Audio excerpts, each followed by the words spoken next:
Chapter 30. The crypt pressed in like a coffin.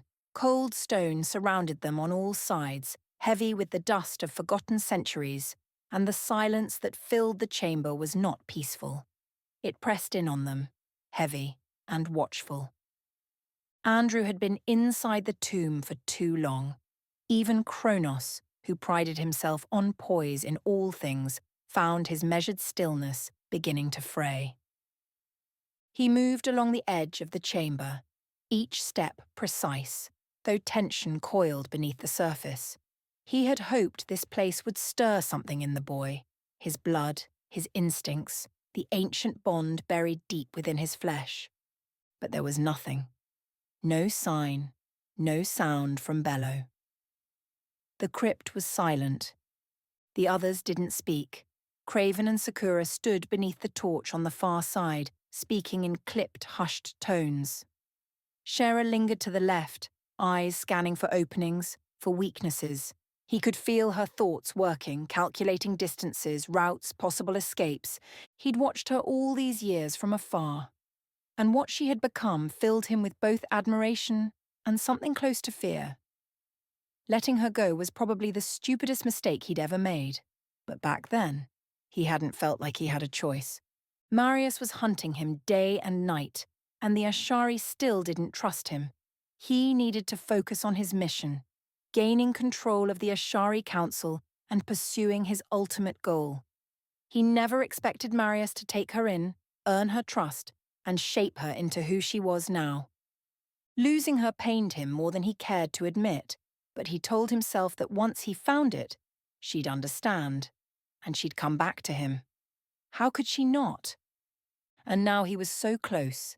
He had waited centuries for this moment. He would not be denied his victory.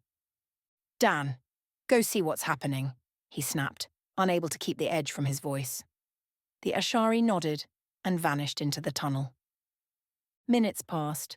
No sound returned, no footsteps, no report. Kronos ground his teeth, frustration flickering through his chest like fire beneath the ribs.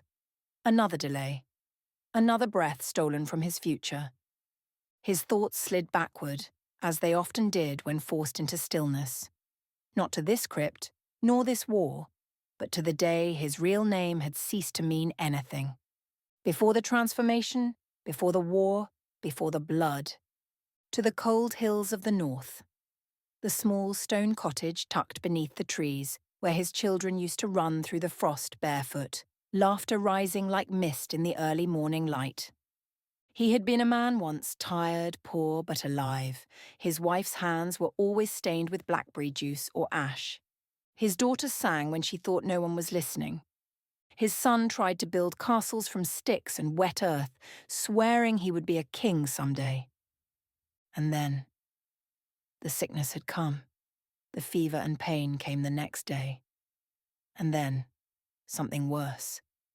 A tearing, a ripping from the inside out, as if his soul had been burned away and something else had risen in its place. He had died and awoke. He remembered the hunger, the raw, aching pull in his throat, the confusion, the agony of light against his skin, like knives pressing into flesh. He hadn't understood what he was. There had been no other like him nearby, no one to guide him, just pain. Just the unbearable certainty that he could never go back to what he was.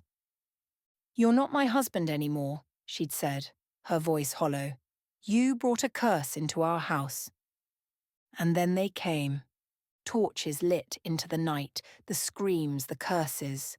His son was nailed to the church door, his daughter murdered and discarded in the river, face turned to the sky. After that, he had burned the village to the ground, ripped the throat of every face that had shouted his name, every hand that had held a torch, every priest, every soldier. The fire had risen high, and when it faded, there was only ash and the scream of crows circling the charred fields. They had made him a monster. All he did was accept it. He stopped pacing, staring into the torchlight for a long moment. The flames reflected in his eyes like tiny suns, dancing across a face too still, too pale to belong to anything human. We were never meant to live in the shadows. We were meant to rule. His pacing resumed, heavier now. Go! He barked suddenly, and the second Ashari plunged into the tunnel. The elders, with their rules and secrecy, their hiding and traditions, were cowards. They spoke of balance, but what they really meant was obedience. To wait was to surrender.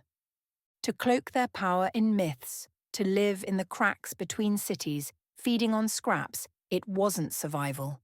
It was death. I see what humans are becoming. They build faster, multiply faster, destroy faster. And we, immortal, just watch. We've let them grow powerful, and soon there'll be no stopping them. They all think of me as mad, power-hungry. But it isn't about ruling, it's about balance, about not fading into dust. We hid too long. We let the world forget who we are. We were gods once, and we will be again.